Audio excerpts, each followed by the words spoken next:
Chahut Média.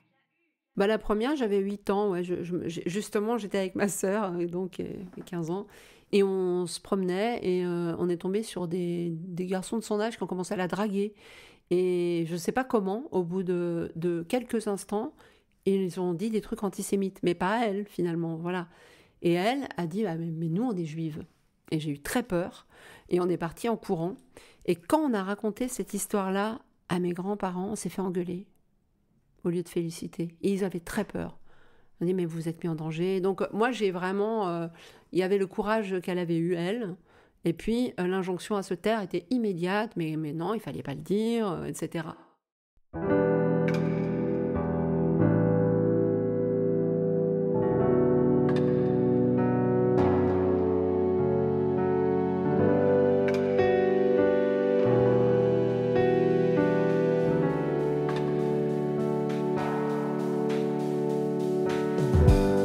Durant le montage de cette série, il m'a parfois été très difficile de tailler, couper certains entretiens. J'avais presque le sentiment d'amputer des histoires, de les trahir. Alors, j'ai décidé de restituer certains de ces entretiens dans leur entièreté, comme un cadeau que je vous fais, brut, avec leurs failles, leurs accidents, leurs hésitations et leurs enseignements. Et on commence avec l'écrivaine Lola Lafont.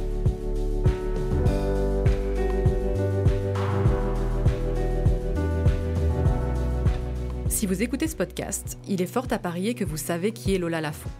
Chanteuse, écrivaine, autrice de Quand tu écouteras cette chanson, dernier roman qu'elle a écrit dans lequel elle invoque les fantômes juifs de son passé et questionne son rapport à sa judéité. Entretien chez elle, à Paris, autour d'une tasse de thé.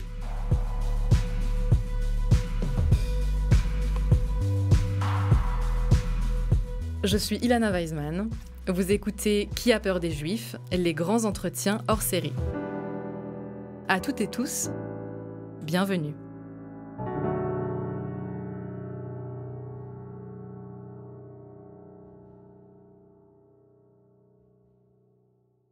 Les gens ne m'imaginaient pas juive.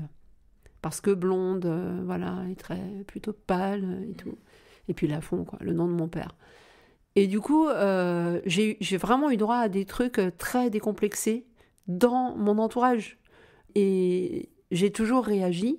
Et du coup, ça fait une sorte d'effet rebond. C'est-à-dire que, ah bon, t'es juive, en fait. Comme à toi aussi, tu as la peste. Vraiment un truc sans ambiguïté. Donc, ça a toujours été synonyme pour moi de rupture, de lourdeur, vraiment de relation. Et ça, c'est juste avec les gens que je connais. Enfin, que j'ai connu, que j'ai croisé.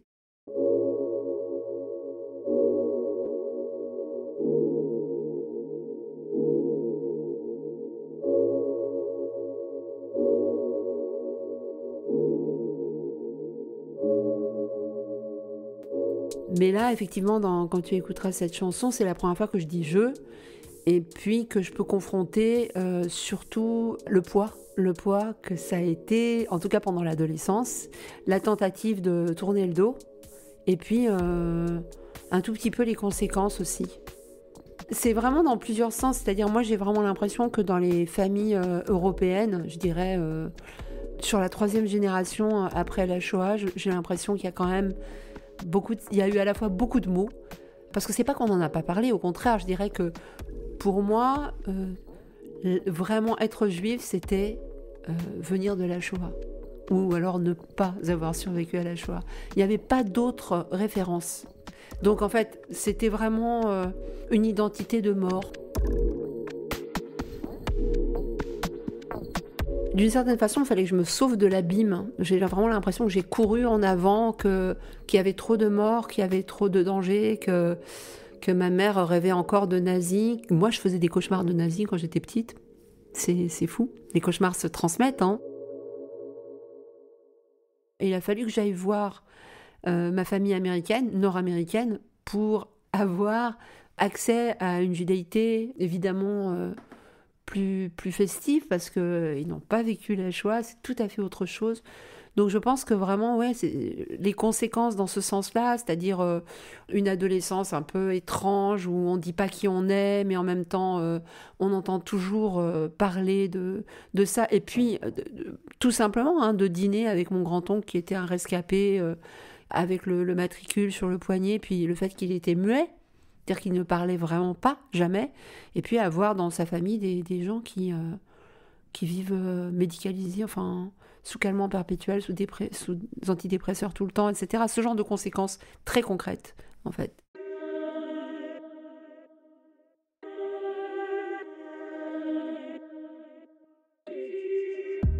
Je ne voulais pas savoir, vraiment très clairement. Et puis je voulais vraiment me réinventer, moi, à l'adolescence. Je mentais terriblement, mais vraiment, hein, terriblement. Et du coup, je pense que je voulais vraiment être quelqu'un d'autre, quoi. En fait, je voulais venir d'ailleurs. Je rêvais d'être catholique, quoi. Ça me plaisait beaucoup.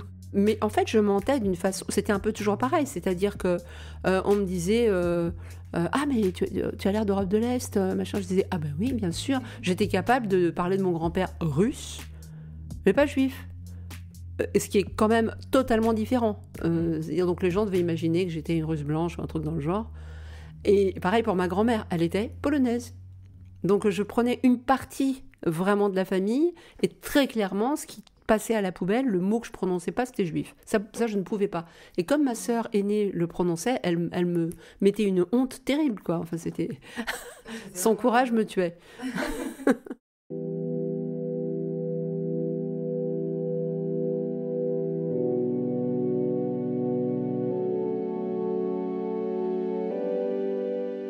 Je me suis dit, tu dois le faire. Tu dois plonger dans cet abîme que c'est cette famille.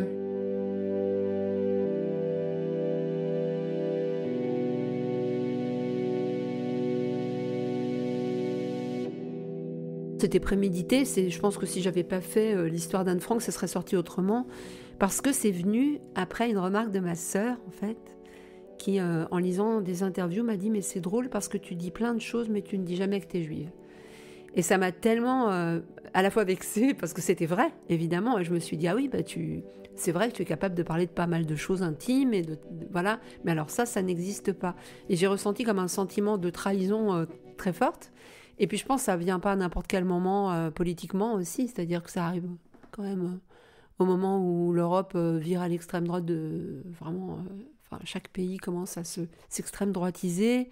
De toute façon, il y a une montée de tous les racismes. C'est pour ça que je pensais aussi à la question sur le privilège. Moi, je suis toujours vraiment très, très précautionneuse quand on commence à partir sur quelque chose de l'ordre de la concurrence. Parce qu'à ce compte-là, il faut parler des Roms.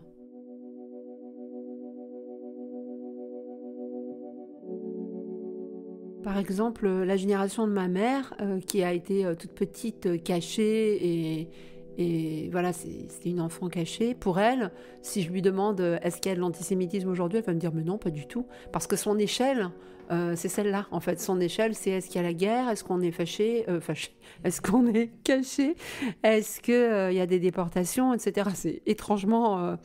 c'est resté cette échelle-là. Elle a entendu des trucs d'un antisémitisme très violent, jusque très récemment, en fait. Et c'est moi qui lui dis, mais ça, c'est vraiment horrible, en fait. Des mots comme le lobby juif, quoi. Enfin, je veux dire, des trucs costauds, quoi.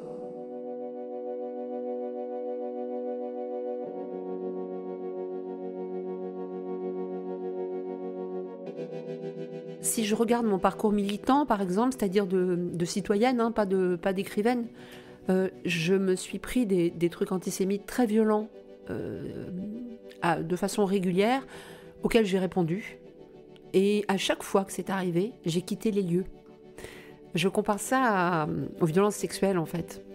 Parce que à chaque fois qu'il y a dans un milieu, pas que militant, dans une communauté comme ça, s'il y a une violence sexuelle, c'est la victime qui s'en va, qui rétrécit son espace, et l'agresseur qui conserve le sien. Moi, je l'ai vécu comme ça. Je me souviens de toutes, et je me souviens à chaque fois que j'ai quitté des collectifs. C'était mes premières expériences militantes. C'était en 95, donc je venais d'arriver dans les milieux militants. Et il y avait un gars très sympa, très sympa. Et il a fini par me sortir des trucs très négationnistes, en fait, sur les chiffres des morts. On a commencé cette conversation folle de savoir s'il y avait, combien il y avait de millions de personnes qui étaient mortes. Et je me suis trouvée embringuée dans ce débat sans que personne ne moufte, en fait, autour. Et quand j'ai parlé aux gens après de l'impossibilité pour moi d'entendre ça, enfin, c'était... Tout le monde a eu l'air gêné et tout le monde m'a dit « Oui, tu as raison », mais lui, il est resté. Et donc, je ne pouvais pas rester. Et puis, plus récemment, il y a eu... alors ça m'a vraiment beaucoup plus heurtée, je crois, dans un collectif féministe. Et petit, un truc vraiment petit... où, après l'hypercachère, une copine, qui était à l'époque une copine, m'a dit que, d'une certaine façon, on pouvait voir ceux qui avaient fait l'hypercachère comme des révolutionnaires et comme une action politique. Et c'était chez moi. Et elle n'a jamais remis les pieds chez moi. Mais j'ai ressenti vraiment quelque chose de l'ordre de... C'était pire que de la trahison, en fait.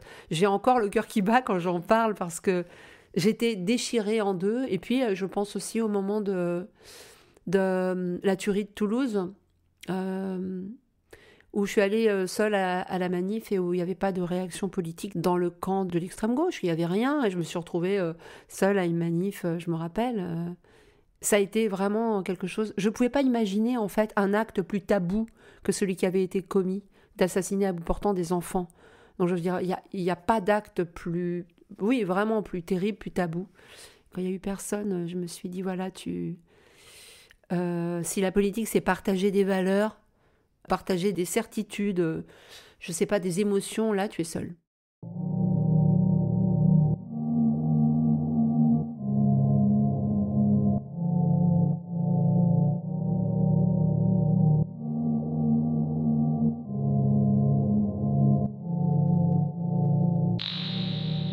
À un moment donné, j'ai travaillé avec une guitariste qui avait à un moment donné une grosse cote dans le milieu du rock alternatif des années 2000 et vraiment sympa, etc. Vous devinez que ça va pas être sympa du tout la suite. Et on était avec d'autres musiciens et très vite elle a dit que si on n'était pas juif, en fait, dans ce métier, on réussissait pas. Et donc là, je suis restée très calme, je lui ai expliqué, je lui ai dit moi je suis juive, ça me gêne vraiment là, ce truc-là. Et elle me dit, ah oui, très bien, et tout. Et puis 5 minutes après, elle dit, voilà, arrêtez de manger les biscuits en juif. Enfin, c'était un festival, en fait. Vraiment, ça n'a pas arrêté. Naïvement, je me suis dit, comment elle peut être cette personne qui milite pour plein de choses. Je ne vais même pas faire la liste. Plein de trucs. Et qui est frontalement raciste. Il y a un mélange de rage, de peine et de danger, de conscience du danger. Je me suis retrouvée récemment, c'est un cliché, mais pardon, dans un taxi où j'ai eu vraiment un discours antisémite et à la fois je voulais sortir et à la fois il était 1h du mat. Et, enfin, cette sorte de mélange, je ne savais pas ce qui était pire, rester avec lui, sortir au milieu de la rue, voilà.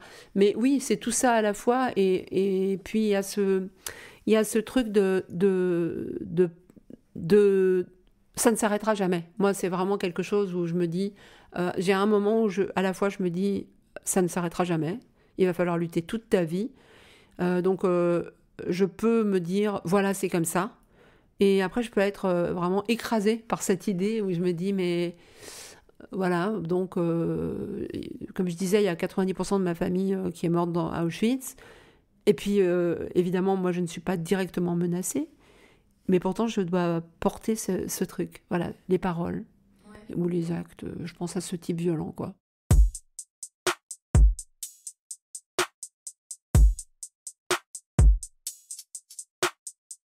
C'est vrai qu'il y a ce côté-là où, pendant longtemps, j'ai estimé effectivement le danger.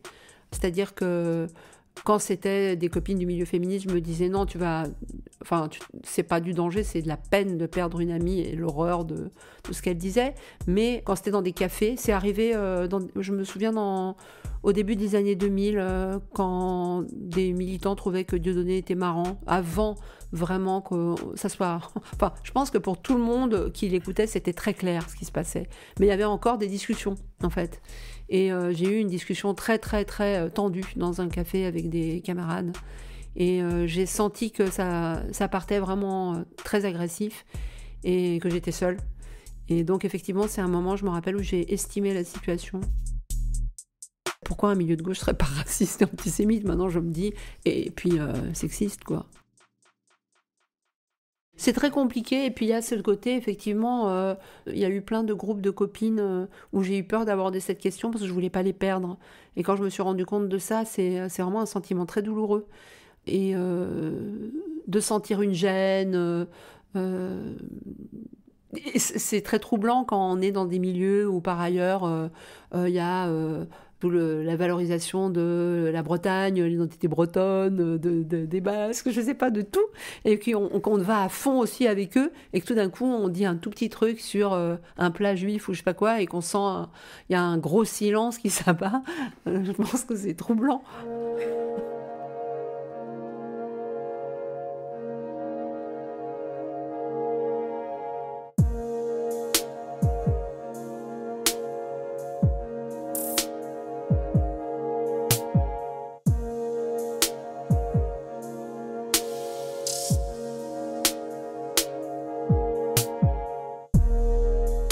Et puis il y a eu des trucs, je vais y dire plus drôle, mais oui, c'est ironique. J'ai eu un ami, enfin il est toujours là, mais qui a un prénom juif et qui par ailleurs est protestant en fait. Et il n'arrêtait pas d'être pris pour un juif. Et donc c'était mais vraiment des menaces très, très... Quand on était ensemble, il se faisait vraiment menacer. Et donc ça nous faisait rire.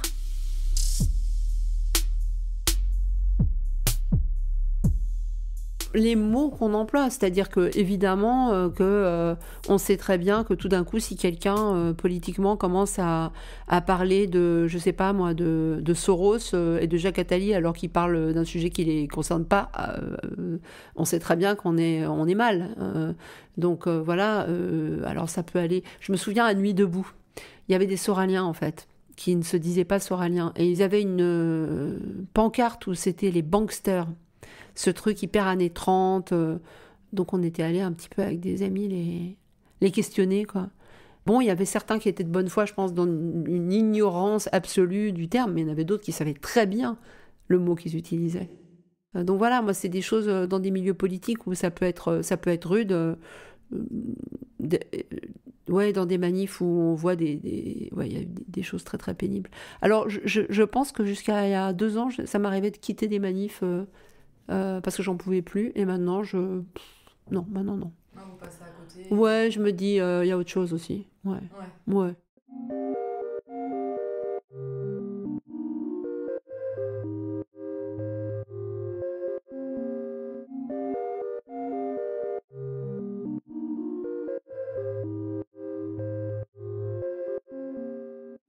Je crois que ce qui se construit de façon positive est très récent chez moi, et que je le dois beaucoup à une génération de militantes et de militants plus jeunes, depuis 5-6 ans, je dirais, à tout ce qui est devenu Juif Vénère et qui est maintenant Orage, à tout ce qui est le rare, à tout ce qui est Golema, tout ça, où je me suis rapprochée, et puis évidemment Juif et Juif révolutionnaires, tous ces gens-là m'ont épatée il y a quelques années. Vraiment, j'en ai ressenti un grand soulagement d'afficher une identité de gauche, féministe et juive, et d'avoir ce courage quasiment, j'ai trouvé parfois décontracté par rapport à ma génération. Je trouvais que ça faisait vraiment beaucoup de bien, un bien fou. Donc je pense que ça a vraiment aidé cette prise de parole, voilà, ou la vôtre sur les réseaux. Je trouve que c'est vraiment très très important.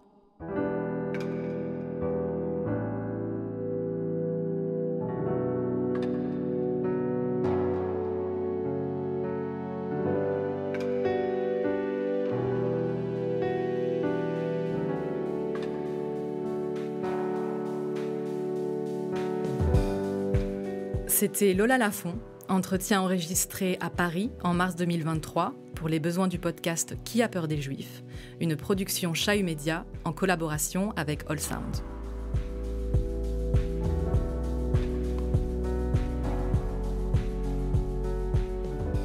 Qui a peur des Juifs ? Antisémitisme, la tentation perpétuelle. Une série documentaire podcast d'Ilana Weizmann, réalisée et produite par Chahut Média, Carole Harari et David Brun-Lambert. Prise de son, Marc Achlimi, Sullivan Clabot et Thomas Meunier. Mixage et mastering, Studio All Sound. Musique originale, César Depuy.